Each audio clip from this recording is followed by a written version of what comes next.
Good morning friends. स्वागत है आपका आज के फिर इस नए सेशन में, जहां हम क्लास 10th चैप्टर संसाधन एवं उपयोग और टॉपिक वाटर रिसोर्सेज को आज हम लोग डिस्कस करेंगे। पिछले वीडियो में हम लोग मिट्टी, सॉइल, उसके बाद खनिज संसाधन, ये सब को डिस्कस कर चुके हैं। अब इसी चैप्टर में नेक्स्ट टॉपिक है हमारा वाटर रिसोर्सेज, इसको हम लोग आज डिस्कस करेंगे। तो डिस्कस करने से पहले हम लोग एक कहानी से इसको स्टार्ट करते हैं। मान लीजिए आप सुबह उठते हैं और पता लगता है कि ब्रश करने के लिए ना तो आपके पास पानी है, ना नहाने के लिए आपके पास पानी है, और न ही कुछ अपने दैनिक क्रियाक्रम करने के लिए आपको पानी बचा है। तो बताइए उस वक्त आपको क्या फील होगा? जैसे लगेगा कि आपका पूरा जीवन रुक गया है। जी हाँ दोस्तों, ये कोई हाइपोथेटिकल स्टेटमेंट नहीं है, बिल्कुल ऐसा संभव है और ऐसा हो सकता है।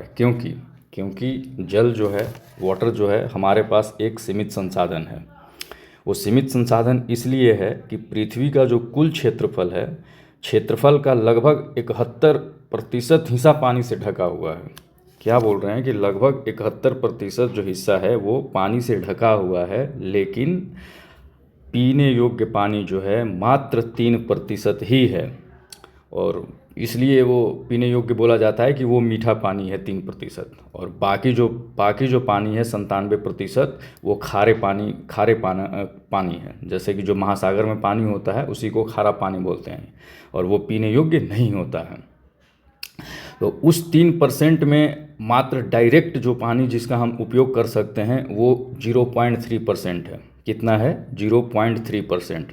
तो सोचिए हमारे पास कितना लिमिटेड रिसोर्सेज है पानी का, और अगर हम इस पानी को ढंग से, विवेकपूर्ण और अच्छे से इसका उपयोग नहीं करें तो जो हम इसके पहले कहानी हम लोग स्टार्टिंग में सोचे थे वो बिल्कुल सच्चे हो सकता है।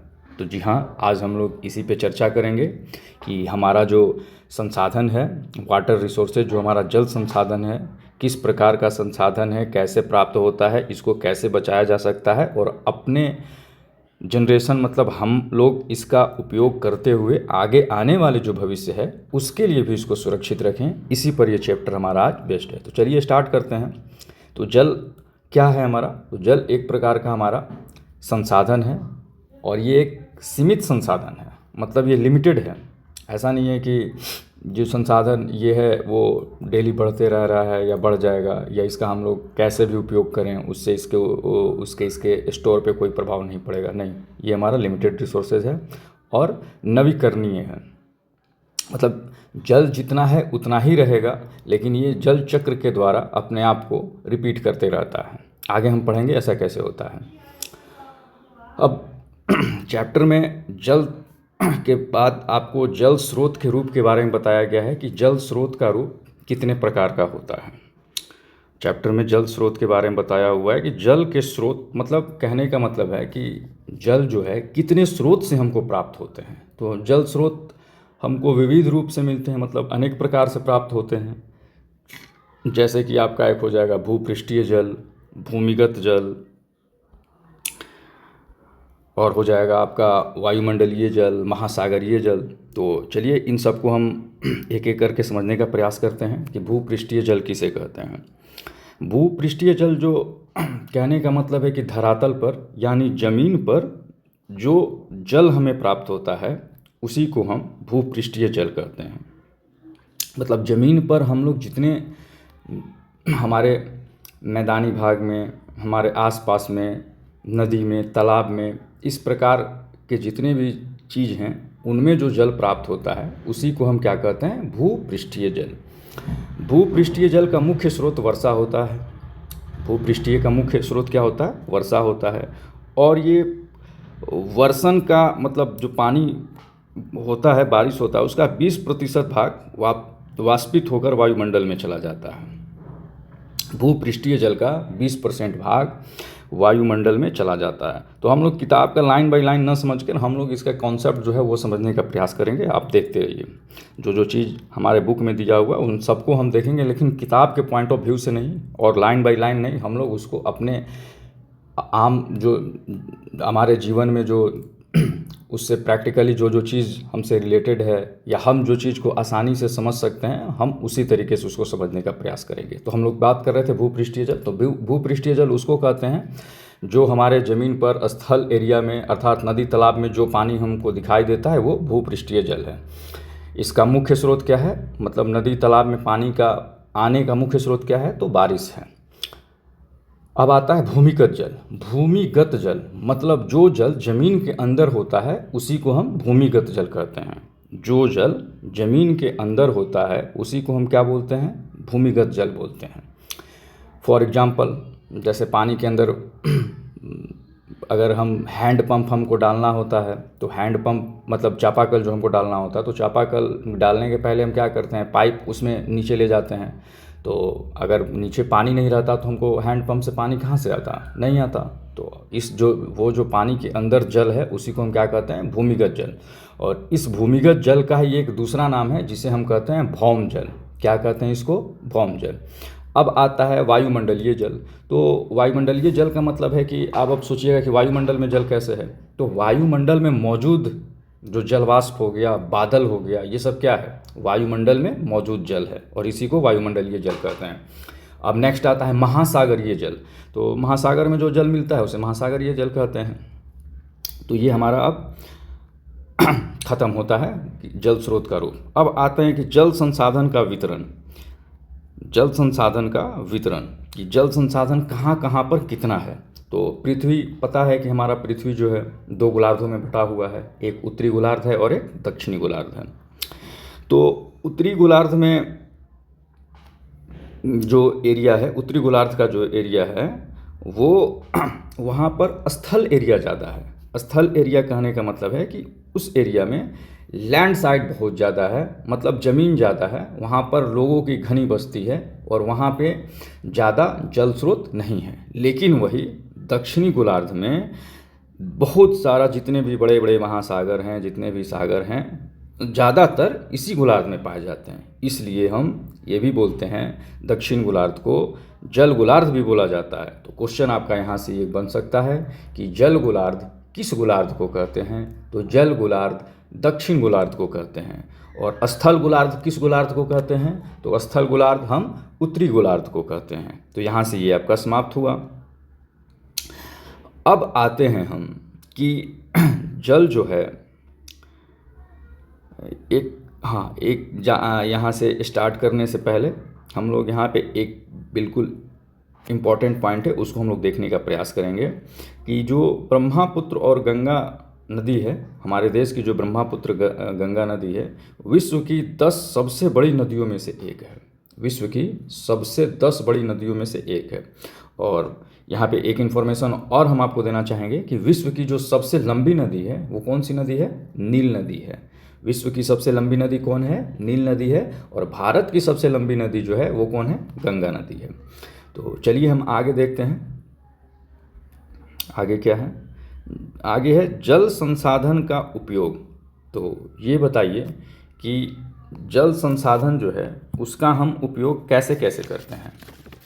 जल संसाधन का उपयोग हम कैसे कैसे करते हैं, मतलब अगर आपको क्वेश्चन आए कि जल संसाधन के उपयोग के बारे में बताइए तो आप क्या करेंगे। तो इसको समझने से पहले हम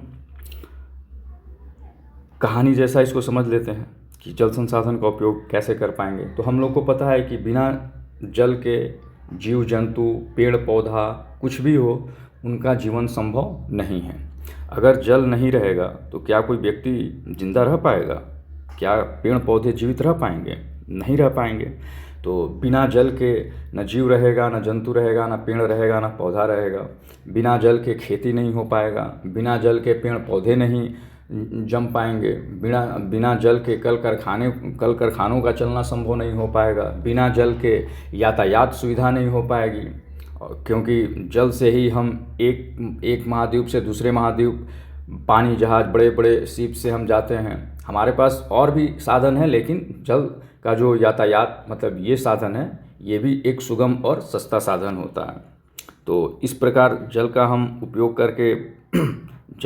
करके अपना जो जीवन है काफ़ी आसान बनाते हैं और इस प्रकार से जल का उपयोग हम अपने जीवन में करते हैं। अब आता है बहुउद्देशीय परियोजनाएं कि बहुउद्देशीय परियोजना किसे कहते हैं या बहुउद्देशीय परियोजना क्या है। तो बहुउद्देशीय परियोजना समझने के लिए सबसे पहले हम ये समझेंगे कि वैसी मतलब जो भी नदी घाटी परियोजना होता है, मतलब जितने भी नदी घाटी परियोजनाएं हैं उन सबको क्या बोलते हैं हम, बहुउद्देशीय परियोजना बोलते हैं। बहुउद्देशीय इसका मतलब क्या है? बहुउद्देशीय का मतलब है कि एक योजना से कई सारे लाभ प्राप्त करना, उसी को हम बहुउद्देशीय योजना कहते हैं। अब प्रश्न ये उठता है कि हम उस एक योजना से बहुत सारी योजना का लाभ कैसे ले सकते हैं। तो मान लीजिए हम एक नदी घाटी परियोजना कोई हम निर्माण करते हैं, बनाते हैं, जैसे कोई बांध बनाएं, और उस बांध से अब हमको क्या क्या लाभ प्राप्त हो रहा है। उस बांध से हमें सिंचाई का भी लाभ प्राप्त हो रहा है, उस बांध से हमें विद्युत उत्पादन का भी लाभ प्राप्त हो रहा है, उस बांध से हमें बाढ़ पर भी हम नियंत्रण कर ले रहे हैं, उस बांध से हम मत्स्य का भी पालन कर रहे हैं, जिसे बेचकर हम अपनी आर्थिक व्यवस्था भी सुधार रहे हैं। तो उस एक परियोजना से हम कितने सारे हम अपने आप में फ़ायदा हम अकाउंट कर लिए, मतलब उस एक परियोजना से हम लोगों ने कितने फ़ायदे को अकाउंट कर लिया। तो इस प्रकार से कहा जा सकता है कि ये जो नदी घाटी परियोजनाएं होती हैं ये बहुउद्देशीय परियोजनाएं होती हैं, अर्थात एक योजना के तहत हम कई योजनाओं का लाभ प्राप्त करते हैं। तो हम आशा करते हैं कि बहुउद्देशीय परियोजनाओं के बारे में आप लोग समझ चुके होंगे। अब बहुउद्देशीय परियोजनाओं के साथ साथ हम लोग एक यहाँ पे बहुत इम्पॉर्टेंट इन्फॉर्मेशन उसको भी डिस्कस कर लेंगे कि भारत की पहली बहुउद्देशीय नदी घाटी परियोजना का क्या नाम है। ये क्वेश्चन आपका आ सकता है कि भारत की पहली बहुउद्देशीय जो नदी घाटी परियोजना है उसका नाम क्या है। तो उसका नाम है दामोदर नदी घाटी परियोजना। क्या नाम है? दामोदर नदी घाटी परियोजना। यह स्वतंत्र भारत के तुरंत बाद ही वर्ष 1948 में प्रारंभ की गई थी, शुरुआत इसकी हुई थी। और यहाँ एक बात और यहाँ इम्पॉर्टेंट है कि ये जो नदी घाटी परियोजना है अमेरिका के टेनेंसी घाट के मॉडल पर आधारित है। ये जो दामोदर घाटी परियोजना है अमेरिका के एक टेनेंसी नदी घाटी ये भी परियोजना है, उसी के मॉडल पर ये आधारित है। तो यहाँ से हमारा दो क्वेश्चन कंप्लीट हो गया कि भारत की प्रथम बहुउद्देशीय नदी घाटी परियोजना का नाम क्या है, तो दामोदर घाटी, और यह किस घाटी के मॉडल पर आधारित है, तो टेनेंसी घाटी के मॉडल पर आधारित है। और दामोदर जो नदी है, दामोदर घाटी परियोजना, अगर पूछे कि दामोदर घाटी परियोजना किस नदी पर स्थित है, तो दामोदर घाटी परियोजना दामोदर नदी पर स्थित है। क्वेश्चन ये भी अब आपका बन सकता है, अब बिहार से हम लोग हैं, बिहार के बारे में हम लोग को जानना जरूरी हो जाता है कि बिहार की प्रथम नदी घाटी परियोजना कौन है। बिहार की प्रथम बहुउद्देशीय नदी घाटी परियोजना का नाम बताएं। तो बिहार का जो प्रथम बहुउद्देशीय नदी घाटी परियोजना है, इस परियोजना का नाम सोन नदी घाटी परियोजना है। क्या नाम है इसका? सोन नदी घाटी परियोजना। और यह परियोजना भी एक बहुउद्देशीय परियोजना है और इस परियोजना का विकास आज़ादी के पहले ही हो चुका है। अंग्रेज़ों के काल में ही इसका विकास हुआ था। सन 1874 में इस नदी घाटी परियोजना का विकास हुआ था और इसकी लंबाई कुल 130 किलोमीटर है। इसकी लंबाई कुल कितनी है? 130 किलोमीटर है। आगे इस नदी घाटी परियोजना के बारे में और भी हम लोग डिस्कस करेंगे अगर चैप्टर में आएगा तो यहाँ से हमारा नदी घाटी उद्देश्य जो परियोजना है उसके बारे में हम लोगों ने डिस्कस कर चुका कि ये क्या है, कैसे काम करता है, इससे हम लोग को क्या लाभ होता है। हाँ, एक कोटेशन है, एक कोट है जो कि आपके एग्ज़ाम पॉइंट ऑफ व्यू से काफ़ी इम्पोर्टेंट है और ये एग्ज़ाम में आता भी है कि बहुउद्देशीय नदी घाटी परियोजनाओं को आधुनिक भारत का मंदिर किसने कहा था? बहुउद्देशीय परियोजनाओं को आधुनिक भारत का मंदिर जवाहरलाल नेहरू ने कहा था और उन्होंने इसलिए कहा था कि बिना इन परियोजनाओं के निर्माण से मॉडर्न इंडिया का निर्माण करना मुश्किल है। इसलिए मुश्किल है कि अगर नदियों का बहुउद्देशीय परियोजनाओं का निर्माण नहीं होगा तो बहुत सारा जो हमारा आबादी है बाढ़ से पीड़ित रहता है और बाढ़ से पीड़ित रहेगा तो वो गरीबी से पीड़ित रहेगा। तो इस तरीके परियोजनाओं को बनाकर बाढ़ से नियंत्रण कर पाया जाएगा और हमारा जो अर्थव्यवस्था है उसमें सुधार आएगा। अर्थव्यवस्था में सुधार इसलिए आएगा कि इससे हम विद्युत का भी उत्पादन कर सकते हैं, खेतों में सिंचाई भी कर सकते हैं, जिससे अर्थव्यवस्था को क्या मिलेगी? तेजी मिलेगी। तो इसी कारण जवाहरलाल नेहरू ने बहुउद्देशीय परियोजनाओं को आधुनिक भारत का मंदिर बताया था। चलिए अब नेक्स्ट आता है नर्मदा बचाओ आंदोलन। तो नर्मदा बचाओ आंदोलन के बारे में हम थोड़ा सा जानकारी ले लेते हैं कि नर्मदा बचाओ आंदोलन क्या था। तो नर्मदा बचाओ आंदोलन एक तरीके से पर्यावरण से रिलेटेड ही एक मूवमेंट था, जिसके नेतृत्वकर्ता जो थे कुछ पर्यावरणविद थे, और ये मध्य प्रदेश, महाराष्ट्र जैसे राज्यों में ये नदी है, नर्मदा नदी, जिसके ऊपर बांध बनाया जा रहा था, और उसी के विरोध में नर्मदा नदी आंदोलन जो था वो चलाया गया। और इससे रिलेटेड कुछ लीडर्स हैं, नेता हैं, जिनके बारे में जानना ज़रूरी है, बिकॉज़ क्वेश्चन में अगर कभी आता है तो यही आपको आ सकता है कि नर्मदा नदी आंदोलन नर्मदा घाटी आंदोलन से कौन संबंधित हैं, या किन्होंने नर्मदा घाटी आंदोलन का नेतृत्व किया था। तो एक नेता हैं जिनका नाम आपको याद रखना बहुत ज़रूरी है, मेघा पाटेकर करके हैं, और ये जो हैं नर्मदा घाटी परियोजना से संबंधित हैं। और ये परियोजना पर्यावरण बचाने के लिए, नदियों को सुरक्षित रखने के लिए चलाया गया था, जो मध्य प्रदेश, महाराष्ट्र आदि राज्यों से संबंधित था। अब देखिए, हीराकुंड के बारे में आपके चैप्टर में दिया हुआ है, तो इसके बारे में भी हम जान लेते हैं कि हीराकुंड जो है, हीराकुंड बांध जो है वो उड़ीसा के महानदी पर स्थित है। ये बांध कहाँ पे है?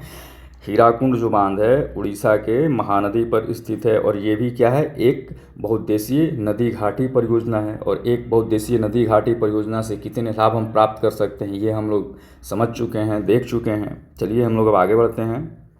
हाँ, अब आता है जल संकट के बारे में, कि जल संकट क्या होता है। मतलब अगर क्वेश्चन भी आ सकता है, टॉपिक भी हमारा यहाँ पे दिया हुआ है कि जल संकट किसको कहते हैं, या जल संकट से आप क्या समझते हैं। तो किसी चीज़ का संकट कब होता है ये बताइए। आपके बोलचाल के भाषा में किसी चीज़ का संकट कब होता है? किसी चीज़ का संकट तभी हो सकता है ना कि हमको जितना चीज़, किसी चीज़ की हमको ज़रूरत हो और वो चीज़ हमको नहीं मिल पाए, या किसी चीज़ को प्राप्त करने में हमको काफ़ी कठिनाई हो रही है, या हम उस चीज़ को प्राप्त ही नहीं कर पा रहे हैं, तो इसीलिए बोला जाता है कि इस चीज़ की संकट हो गई है, बोला जाता है ना। तो वही एग्जाम्पल इससे हम रिलेट करते हैं जल संकट के बारे में, या जल संकट किसे कहते हैं। अर्थात देखिए, किताब में लिखा है कि आपका जल की अनुपलब्धता जल संकट के रूप में जाना जाता है। अनुपलब्धता मतलब क्या होता है? मतलब उपलब्ध न होना। तो उसी को हम अपने सामान्य भाषा में जैसे हम लोग उपयोग करते हैं, उसको हम लोग ऐसे बोल सकते हैं कि लोगों को जब अपने उपयोग के लिए, मतलब हमको जब अपने उपयोग के लिए पर्याप्त मात्रा में जल न मिले तो हम उसको क्या कहेंगे? जल संकट कहेंगे। वही आपका किताब बोल रहा है कि जल की अनुपलब्धता मतलब जल का न मिलना, हमको जल संकट, उसको जल संकट बोलेंगे। तो आपको इसको डेफिनेशन में इस प्रकार लिखेंगे क्वेश्चन में कि जब हमको अपने उपयोग के लिए पर्याप्त मात्रा में जल न मिले तो उसे हम जल संकट कहते हैं। और अब यहाँ पे प्रश्न ये उठता है कि आखिर वैसा क्या कारण हो सकता है जिसके कारण आपको जल नहीं मिल पा रहा है। तो इसके बहुत सारे कारण हैं, जिसमें मुख्य कारणों को हम लोग देखने का प्रयास करेंगे। सबसे पहला कारण क्या है? बढ़ती आबादी। मतलब जनसंख्या जो है सो मान लीजिए कि दिन पर दिन बढ़ती जा रही है, मतलब बेतरतीब तरीक़ा से बहुत तेज़ी से बढ़ती जा रही है। तो वो क्या होगा? हमने चैप्टर स्टार्ट करने से पहले ही बताया था कि हमारे पास जो जल है सीमित संसाधन है। मान लीजिए कि अगर जनसंख्या का नियंत्रण नहीं हो पाया तो दिन पे दिन जनसंख्या बढ़ती जाएगी। तो जनसंख्या जब बढ़ेगी, मानव का जब तेज़ी से वृद्धि होगा, तो उसका वो अपने जीवन के लिए जल का भी उपयोग करेगा। तो ज़्यादा अगर मान लीजिए जनसंख्या हो तो जल का ज़्यादा उपयोग होगा, और ज़्यादा उपयोग होने के कारण हमारा जो सीमित संसाधन है वो जहाँ 10 साल में ख़त्म होने वाला था वो वहाँ 5 साल में ख़त्म हो जाएगा। इसलिए जल संकट के लिए बढ़ती आबादी भी एक कारण है। अब दूसरी सबसे बड़ी कारण क्या है? वनों का नाश करना। जैसा कि हम लोग देख रहे हैं कि विकास के नाम पर, औद्योगिकरण के नाम पर अंधाधुंध पेड़ों की कटाई हो रही है। पेड़ कटता है तो क्या होता है? पेड़ कटने के बाद पर्यावरण जो है वो क्या हो जाता है? पर्यावरण का जो चक्र चलता है वो डिस्टर्ब हो जाता है, वो प्रभावित हो जाता है। समय पर बारिश नहीं होती है, कहीं सूखा हो जाता है, तो बारिश नहीं होगी तो जल की प्राप्ति नहीं होगी, और जल की प्राप्ति नहीं होगी तो फिर जल संकट आ जाएगा। इस प्रकार वनों का नाश करना भी इसका एक बहुत बड़ा कारण है। अब आते हैं हम नेक्स्ट कारण इसका क्या है कि नदियों का दूषित होना। देखिए, आज भी भारत में बहुत सारे जगह हैं, गांव हैं, शहर हैं, जहां लोग जो है नदी पर बहुत हद तक आश्रित रहते हैं अपने जनजीवन के कार्य हेतु। तो अगर मान लीजिए कि नदी दूषित हो जाए, प्रदूषित हो जाए, नदी का जो पानी है काम करने योग्य भी न रहे, पीने का तो छोड़िए, अपने दैनिक जीवन का डेली जो रूटीन वाला काम होता है वो भी करने योग्य नहीं रहे, तो वो पानी क्या हो जाएगा, वेस्टलेस हो जाएगा, बिना कोई काम का रहेगा। और क्या हो जाएगा, इसी से जल संकट हो जाएगा। फॉर एग्जाम्पल देखिए, यमुना नदी कितनी प्रदूषित हो गई है। अब क्या आपको बोला जाए कि जाइए आप यमुना नदी में स्नान करके आ जाइए, तो आप आइएगा? अगर आप इनकेस अगर आप स्नान कर भी लेते हैं तो कितनी प्रकार की बीमारियों से आप शिकार हो जाइएगा। तो इसका रीज़न क्या है? इसका रीज़न क्या है कि हम अपने जीवन में, हम अपने जीवन से, हम विकास के नाम पर जो है सो नदियों को दूषित किए, और नदी को दूषित करने के बाद वो हमारे पीने योग्य या हमारे काम करने योग्य उसका पानी नहीं बचा, जिससे क्या हुआ, जल का संकट हमारे चारों ओर, चाहे हमारे देश में आ गया। अब देखते हैं कि वर्षा का समय पर न होना, इसका मुख्य कारण है क्या है, वर्षा का समय पर न होना।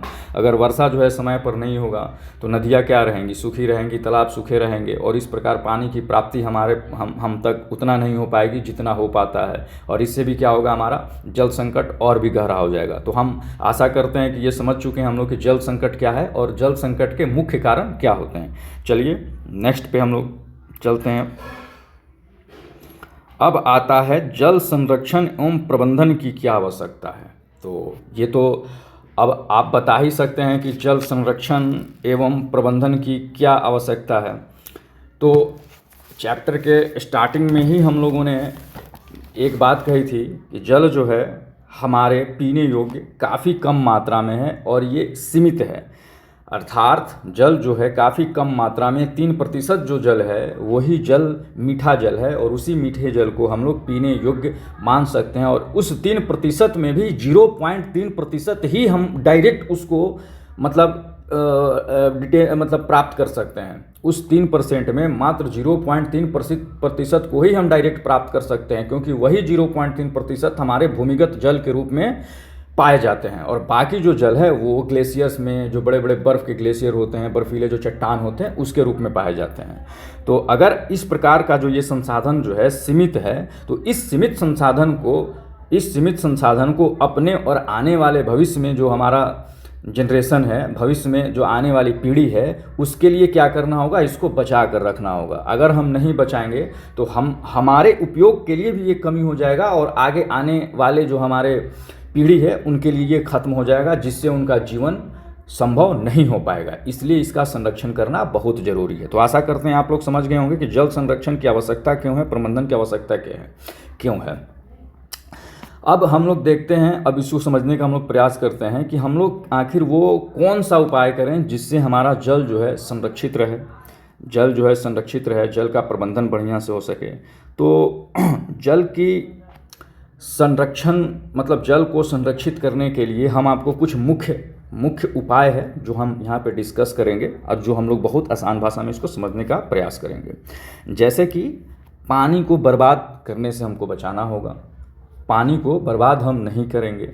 अब हम लोग क्या देखते हैं कि बहुत सारे जो बच्चे होते हैं, लोग होते हैं, ब्रश कर रहे हैं, पानी का नल खोल दिए हैं, कोई काम कर रहे हैं, बात कर रहे हैं, नल खुला हुआ है, बात कर रहे हैं, नहाना जहाँ पे 2 बाल्टी से है 10 बाल्टी से नहा रहे हैं। मतलब कहने का मतलब है कि आवश्यकता से अधिक पानी की बर्बादी नहीं करेंगे। बिकॉज अगर आपको पानी का महत्व समझना है तो हम अपने ही देश में बहुत सारे ऐसे राज्य हैं जहाँ पे आप उनका उदाहरण देख सकते हैं, जैसे कि राजस्थान हो गया, महाराष्ट्र हो गया। राजस्थान में लोग पानी लेने के लिए कितनी किलोमीटर की दूरी तय करते हैं, तब उनको कुछ पानी की प्राप्ति होती है। तो उनसे सोचिए, उनसे आप अगर पानी का महत्व अगर पूछें तो आपको वो बढ़िया से बता पाएँ और समझा पाएंगे, और आप समझ पाएंगे कि पानी का महत्व उनके लिए कितना है। अगर आपको प्रकृति ने ये बढ़िया उपहार दिया हुआ है, पानी आपको पर्याप्त मात्रा में मिल रही है, तो इसका मतलब ये कभी नहीं है कि आप इसको आवश्यकता से अधिक बर्बाद करें।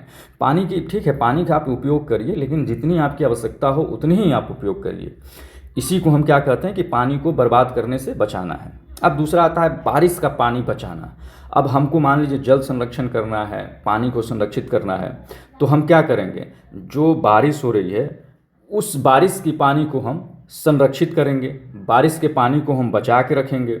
इससे क्या होगा, उस बारिश के पानी को हम अपने बाद वाले समय में उसको जो है उपयोग करेंगे, अपने जीवन में उसको उपयोग करके रखेंगे। अब क्या है, पेड़ पौधे लगाना, पेड़ पौधे अगर हम लगाते हैं तो बारिश का चक्र क्या है, सुरक्षित होगा, पर्यावरण सही रहेगा। पेड़ पौधे बादल को अट्रैक्ट करते हैं और बादल अट्रैक्ट होंगे तो बारिश होगा, और बारिश होगी तो पानी जो है नदियों तालाब में अच्छे स्तर पर आएगी और पानी हमारा क्या होगा, संरक्षित होगा। नेक्स्ट आता है नदी और तालाबों को साफ रखना। नेक्स्ट हमारा जो उपाय है नदी और तालाबों को साफ रखना। अगर हम नदी और तालाब को साफ नहीं रखते हैं तो क्या होगा, नदी और तालाब को अगर हम साफ नहीं रखेंगे तो नदी और तालाब का जो पानी है वो उपयोग करने योग्य नहीं रहेगा। अब नेक्स्ट आता है हमारा लोगों में जागरूकता फैलाना। इतने सारे उपाय हमने अभी जो डिस्कस किया उसमें एक मेन उपाय ये भी हो सकता है कि लोगों में हम जागरूकता फैलाएं, अवेयरनेस फैलाएं। बहुत सारे लोग हैं जिनको ये पता नहीं है कि पानी कितना है, उनको लगता है कि पानी हमारे पास अनलिमिटेड है, मतलब हमारे पास पानी जो है असीमित मात्रा में है, पानी कभी समाप्त होने वाला नहीं है। कॉज वो समुद्र देखते हैं, ये देखते हैं, लेकिन जो अगर कम मतलब कि ज़्यादा पढ़े लिखे नहीं हैं तो उनको जानकारी इस चीज़ की शायद नहीं होगी कि पानी जो है हमारे उपयोग करने योग्य 3% ही है। तो सोचिए 3% में इतनी बड़ी आबादी को न्यूट्रेट करना, उनको उनका जीवन संभव बनाना, ये पॉसिबल नहीं है अगर हम इसको संरक्षित नहीं कर पाएँ और इसका उपयोग हम विवेकपूर्ण तरीके से नहीं कर पाएँ, अच्छे से नहीं करें, तो जल जो हमारा संसाधन है समाप्त हो जाएगा, जिससे हमारा जीवन, जनजीवन, जीव जंतु, पेड़ पौधा का जीवन संभव नहीं हो पाएगा। और पृथ्वी जो है वो जो आज नीले ग्रह जो आदमी के और पेड़ पौधे के कारण हरी भरी दिख रही है वो एक समय में वो सूखी हो जाएगी और यहाँ जीवन समाप्त हो जाएगा। तो इस प्रकार से जल संरक्षण को हम समझ गए, इसके क्या क्या उपाय हैं वो हम समझ गए। अब आता है भूमिगत जल की पूर्ति है, पुनर्पूर्ति है, जल संभरण प्रबंधन है, वाटर शेड मैनेजमेंट है, वर्षा जल संग्रहण। मतलब कहने का मतलब है कुल मिला के जो आपका अभी नेक्स्ट वाला टॉपिक है वो वर्षा जल संग्रहण एवं इसका पुनर्चक्रण है। इसी में आपका भूमिगत जल का पुनर्चक्रण वाला है, इसमें कैसे पानी फिर से आ जाता है भूमिगत जल में। जल संभरण प्रबंधन की जल को हम जल जमाव का, जैसे है कि जल प्रवाह या जल जमाव का उपयोग, उदाहरण कृषि वानिकी जल कृषि में उत्पादन को बढ़ाया जा सकता है। इन सब टॉपिक को हम लोग आराम से आसानी भाषा में, हम लोग आसान भाषा में समझेंगे ये टॉपिक जो है क्या कह रहा है। ये हमारा जो जल, वर्षा जल संग्रहण, भूमिगत जल संग्रहण, ये सब है। देखिए क्या होता है, वर्षा जल संग्रहण एवं इसका पुनर्चक्रण या और भूमिगत जल का पुनर्चक्रण। तो इनको समझने के पहले हम लोग समझेंगे कि वर्षा जल जो है वो हमारे जीवन के लिए क्या इम्पोर्टेंस रोल जो है करता है, मतलब उसका क्या इम्पोर्टेंस है हमारे जीवन में। तो सबको पता है कि अगर बारिश नहीं हो तो जीवन रुक सा जाता है, अगर बारिश नहीं हो तो जीवन चल सकता है, तो उत्तर होगा बिल्कुल नहीं। वर्षा जल हमारे पृथ्वी पर सभी जीव जंतु, पेड़ पौधे सबके लिए बहुत आवश्यक है। इवन जीने के साथ साथ पेड़ पौधे को भी वर्षा की काफ़ी आवश्यकता होती है। खेती को भी जो किसान हैं अपने खेत में फसल उगाने के लिए भी बारिश की काफ़ी आवश्यकता होती है। और भारत जैसे देश में तो और भी ज़्यादा आवश्यकता होती है, क्योंकि भारत जो है आज भी मानसून पर आधारित कृषि है। जब मानसून अच्छी रहती है तो कृषि अच्छी होगी, और मानसून जब ख़राब होगी तो यहाँ पर कृषि जो है वो अच्छी नहीं होती है, खेती मतलब फसल अच्छे उत्पादन नहीं हो पाते। इसलिए वर्षा जल जो है वो बहुत ही इम्पोर्टेंट है हमारे जीवन के लिए। तो जब अगर वर्षा जल जो है इतना इम्पोर्टेंट है हमारे जीवन के लिए, तो बिल्कुल अगर इसको संग्रहण करना भी हमारे लिए उतना ही इम्पोर्टेंट हो जाएगा। अगर मान लीजिए कोई चीज़ हमारे लिए इम्पोर्टेंट है तो उसको हम बचा कर रख सकते हैं ना। तो हम लोगों ने समझा कि वर्षा जल जो है हमारे जीवन के लिए कितना इम्पोर्टेंट है। तो जब ये इम्पोर्टेंट चीज़ है, इम्पोर्टेंट रिसोर्सेज है, तो इसको बचाना भी हमारा कर्तव्य है। तो इसको वर्षा जल जो है हम कैसे बचा सकते हैं उसके बारे में हम लोग चर्चा करेंगे कि वर्षा जल जो है हम लोग कैसे और किन किन उपायों से हम इसको बचा सकते हैं। सबसे पहले नदी, तालाब, कुएँ आदि में जो बारिश होते हैं वो क्या होते हैं, बारिश होने के बाद भर जाते हैं। तो हम क्या करेंगे कि नदी, तालाब, कुएँ जो है उसको खोद के, तो प्रश्न उठता है कि हम वर्षा जल का संग्रहण कैसे कर सकते हैं, क्योंकि अगर वर्षा से जो जल आ रहा है उस जल को हम बचा कर रखेंगे तभी तो वर्षा जल का संग्रहण होगा और आगे जो हमारा कुछ काम होगा, जब हमारे पास पानी की उपलब्धता कम हो जाएगी, तब हम इस पानी का उपयोग कर सकते हैं। तो वर्षा जल संग्रहण करने की कुछ उपाय हैं जिसको हम लोग देखेंगे, जैसे कि नदी, तालाब, कुएं आदि जो है, इसको हम लोग क्या करेंगे, इस प्रकार के नदी तालाब को हम लोग बनाने का प्रयास करेंगे, कुएं आदि को बनाने का प्रयास करेंगे। जहाँ पानी की उपलब्धता कम है वहाँ पे इस तरीके की चीज़ बनाएंगे ताकि बारिश हो तो बारिश में ये जो नदी तालाब है वो पानी से भर जाएं और बाद में हम इन पानी का उपयोग कर पाएँ। दूसरा चीज़ है पेड़ पौधे जो है, पेड़ पौधे हम लगाने का प्रयास करेंगे कि अगर पेड़ पौधे जब तक नहीं रहेंगे हमारे पर्यावरण में तो बारिश ढंग से नहीं हो पाएगी, और बारिश अगर होगी ही नहीं तो हम इसको बचा कैसे पाएंगे, इसका संग्रहण कैसे कर पाएंगे। तो सबसे बड़ी इसका जो उपाय है, सबसे बड़ा उपाय यही है कि हम पेड़ पौधे लगाने पर ज़्यादा जोर दें, काटने पर कम जोर दें। जहाँ ज़रूरी हो तभी हम इस पेड़ अपने अगल बगल जो पेड़ है उसको काटने का प्रयास करें। फिर जो है छत पर हम इस प्रकार से पाइप लगाकर मतलब कि पानी को जमा करने का प्रयास करेंगे।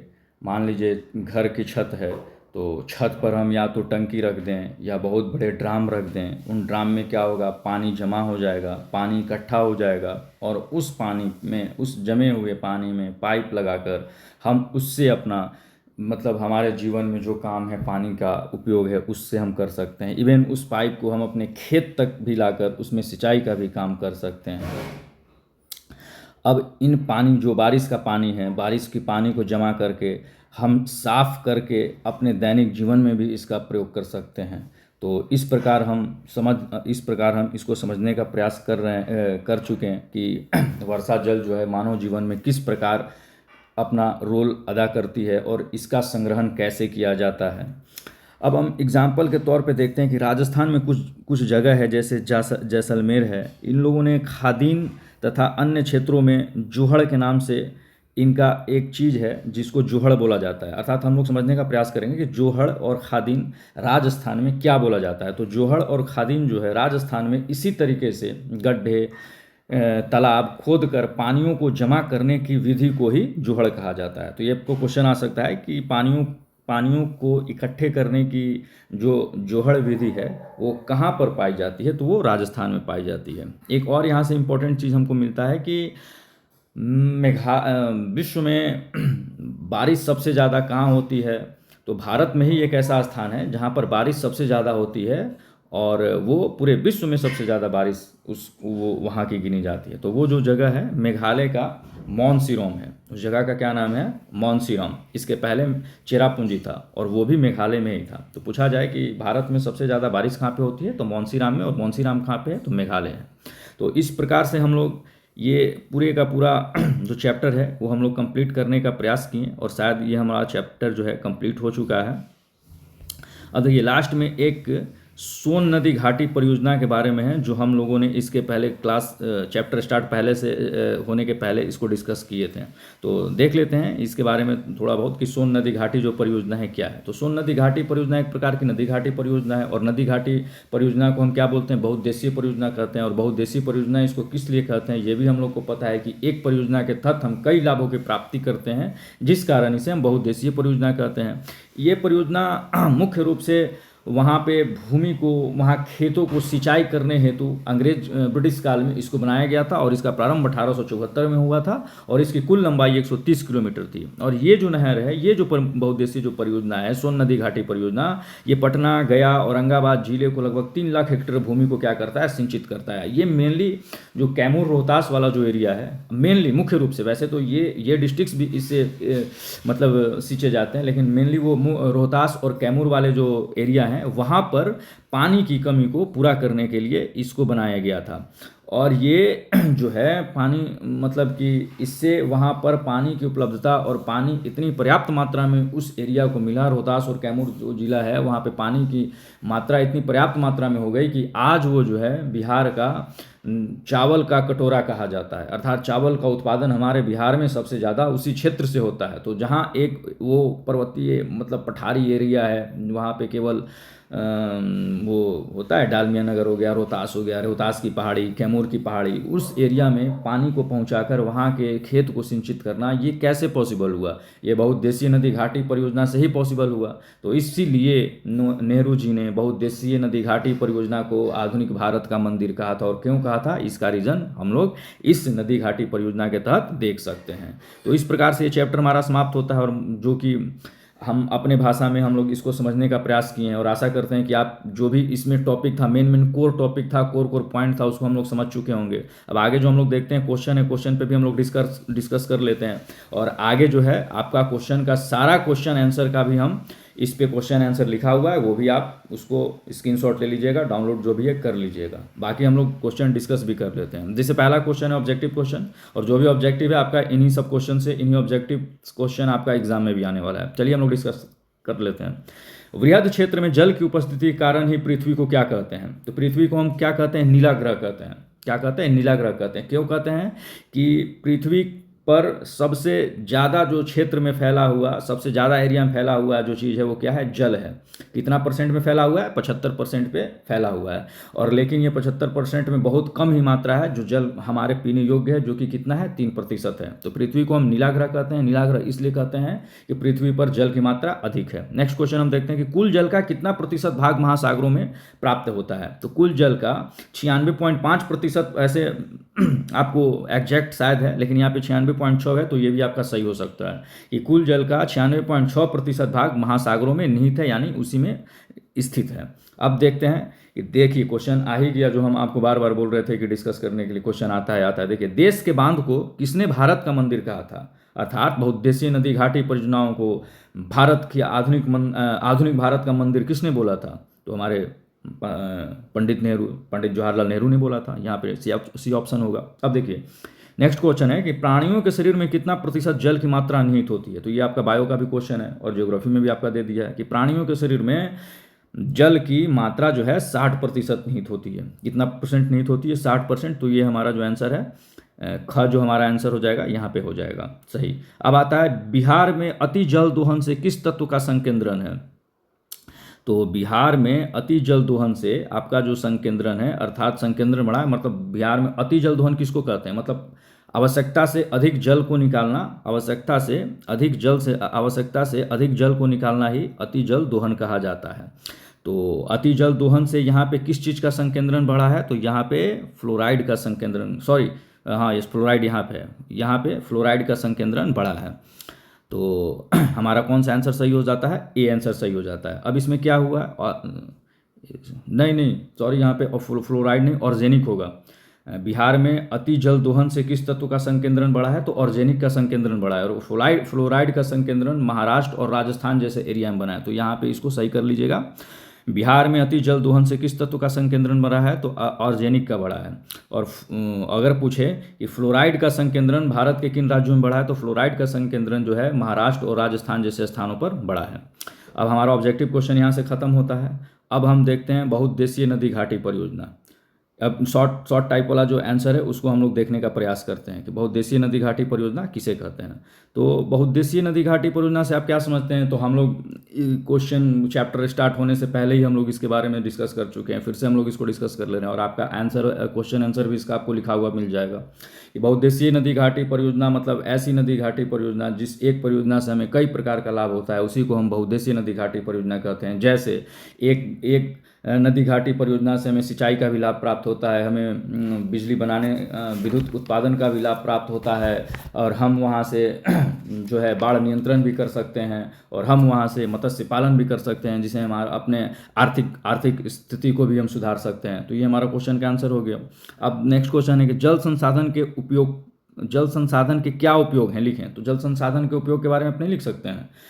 पिछले 30 मिनट से हम लोग इसी के बारे में डिस्कस करें कि जल संसाधन के क्या उपयोग हैं। तो हम लोग को पता है कि अगर जल नहीं है तो हमारा कल भी नहीं होगा, अर्थात जल है तो हमारा कल है, अर्थात बिना जल के हमारा जन जीवन जीव जंतु पेड़ पौधे का जीवन बिल्कुल संभव नहीं है।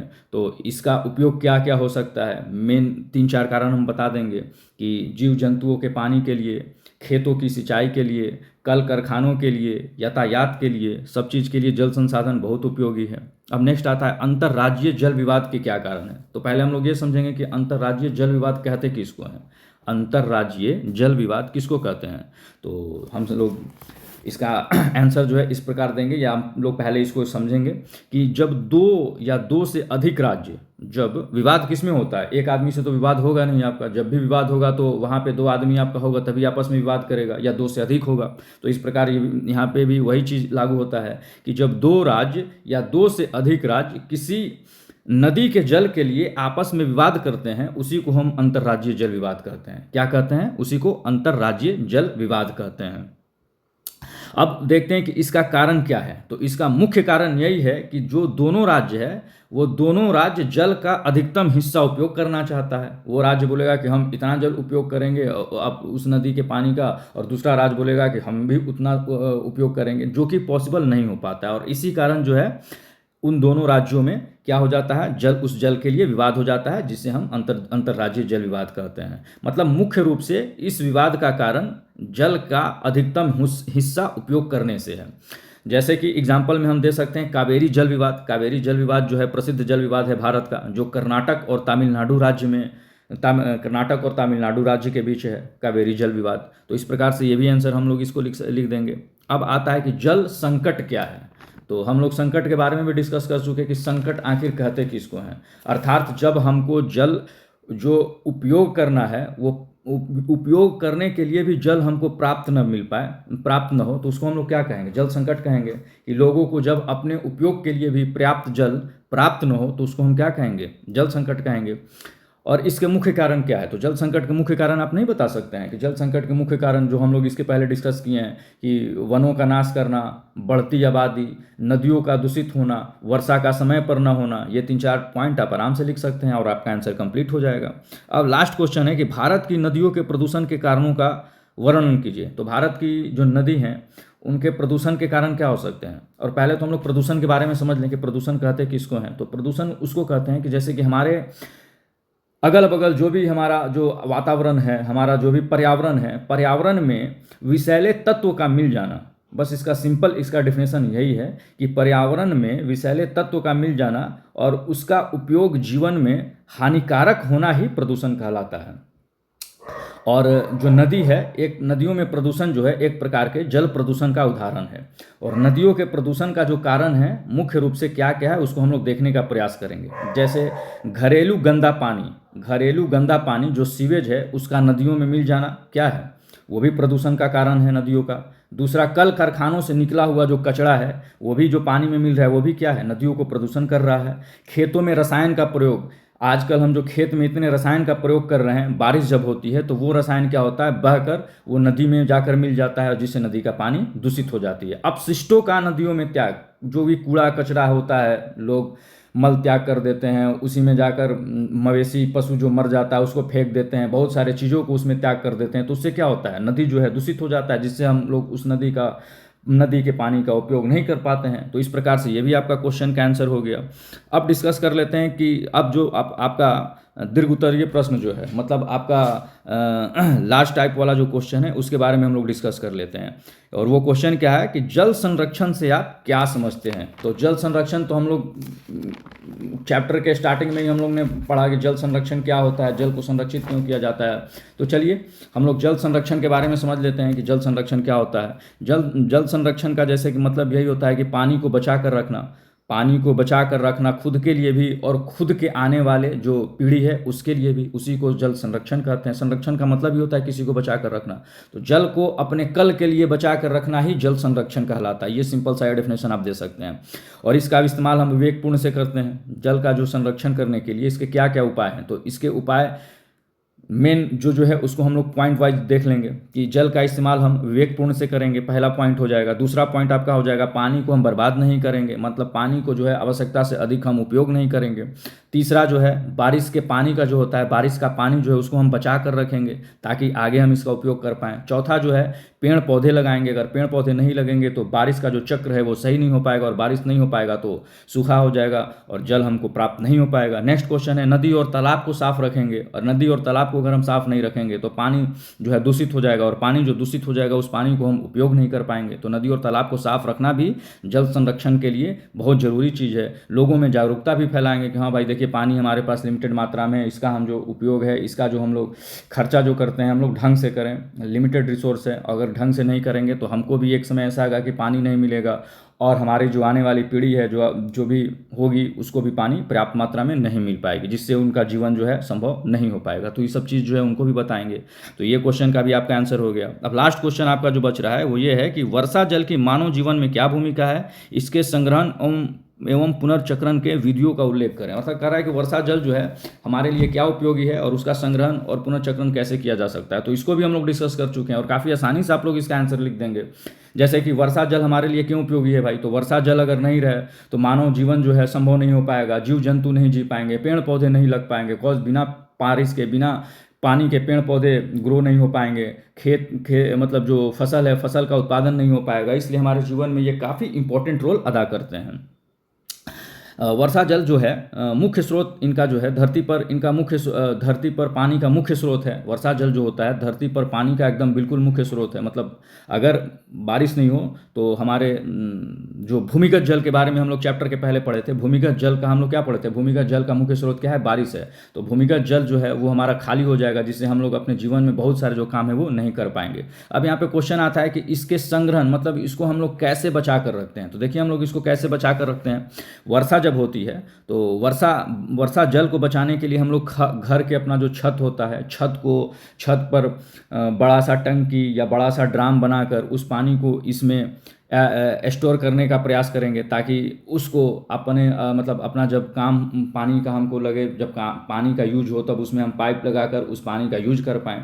दूसरा चीज़, स्कूल हो गया, कॉलेज हो गया, गांव हो गया, इसमें क्या क्या क्या करेंगे हम, बड़े बड़े टैंक या तालाब का निर्माण करेंगे, जिससे जब बारिश हो इसमें पानी स्टोर हो जाए और बाद में हम इस पानी का यूज कर पाएँ। गांव में जहाँ पे पानी की बहुत ज़्यादा किल्लत होती है उन सब जगहों पे छोटे छोटे गड्ढे, कुएँ, इस सब प्रकार हम बना कर रखेंगे कि पानी जब आए उस पानी का उसमें स्टोर कर लें और बाद में इस पानी का हम लोग यूज कर लें। इस प्रकार का हम लोग जो गड्ढा, छोटे छोटे गड्ढा है, इस गड्ढे का हम लोग डिस्कस किए थे चैप्टर में। राजस्थान जैसा जगह है जो जहाँ पे उसका नाम बताया गया था, जैसे वो लोग गड्ढे बना के पानी को स्टोर करते हैं। तो अब इन सब चीज़ों से ऐसे करके हम लोग वर्षा जल को है जो सो हम लोग स्टोर कर सकते हैं। और एक पॉइंट और इसमें हम लोग ऐड कर सकते हैं कि इस पानी को हम लोग साफ़ करने का भी प्रयास करेंगे, जैसे फिटकरी डालकर या बॉयल करके पानी साफ़ करके इसको हम लोग अपने दैनिक जीवन में इसका प्रयोग कर सकते हैं। तो ये हमारा क्या हो गया, संग्रहण हो गया। अब चक्रण की भूमिका क्या होता है कि पानी का जो है ये चक्रण कैसे होता है। तो क्वेश्चन में आपका जो आंसर है इसको हम लोग फिगर के माध्यम से हम आपको बताए हैं, जो कि आप देख लीजिएगा, लेकिन हम इसको डिस्कस कर देते हैं कि जो पानी का चक्र, वर्षा जल का जो है चक्रण कैसे होता है। तो वर्षा जल का चक्रण मतलब कि होता है पानी का एक रूप से दूसरे रूप में परिवर्तन होना। चक्रण वही होता है कि पानी एक रूप से दूसरे रूप में परिवर्तित होकर फिर से पानी बनता है, फिर से दूसरे रूप में परिवर्तित होता है, फिर से पानी बनता है। तो ये कैसे होता है, मान लीजिए एक तालाब का पानी है, तालाब का पानी का वर्षा सूर्य की रोशनी के कारण जो होता है, ताप होता है, उसके कारण क्या बन जाता है, या जलवाष्प बन जाता है। जलवाष्प बनकर वो क्या बनता है, फिर बादल बनता है, और बादल बन जाने के फिर से वो क्या बन जाता है, वर्षा जल बन जाता है। तो ये क्या है, हमारा वर्षा जल चक्र है। तो इसको आप फिगर के माध्यम से बनाकर क्वेश्चन में इसका आंसर लिख सकते हैं। तो आशा करते हैं आपका सारा चैप्टर, टॉपिक और क्वेश्चन आंसर खत्म हो गया। अब टॉपिक के एंड में, इस चैप्टर के एंड में देखिए आपको सारे प्रश्न का आंसर भी आपको दिया हुआ है, और आप बिल्कुल आसान तरीका से, आसानी से इसको लिखकर इसको अपने फेयर में याद करने का या समझने का प्रयास करेंगे कि बहुउद्देशीय परियोजना से क्या समझते हैं। उसका आंसर है जल संसाधन के क्या उपयोग है, उसका आपको आंसर दिया गया है। अंतर्राज्यीय जल विवाद के कारण, इसका आंसर आपको दिया गया है। जल संकट क्या है, देखिए कितनी अच्छे तरीके से इसको जल संकट को आपको समझाया गया है, फिगर वाइज इसको फिर से आपको क्या बोलते हैं, प्रेजेंटेशन के आधार पर इसको बताया गया है कि जल संकट का मुख्य कारण क्या क्या है। भारत की नदियों में प्रदूषण के कारण बताइए, उसका भी देखिए आंसर आपको दिया गया है कि भारत की नदियों में प्रदूषण के मुख्य कारण क्या है वो बताया गया है। देखिए जल संरक्षण से आप क्या समझते हैं, इसके क्या उपाय हैं वो आपको बताया गया है। वर्षा जल का मानव जीवन में क्या भूमिका है, इसके संग्रहण और चक्रण की भूमिका का वर्णन करें। देखिए उसका भी आपको आंसर के साथ साथ उसके फिगर के साथ आपको सब चीज़ बताया गया है। तो इस प्रकार से ये कंप्लीट हुआ आपका टॉपिक जल संसाधन। आगे इसी तरीके से जो आपका टॉपिक है ख़त्म कराने का प्रयास करेंगे। आप भी मेहनत करिए, पढ़िए, और हम भी आपके साथ हैं। बिल्कुल बोर्ड में आप अच्छा नंबर लेकर आइए। जय हिंद।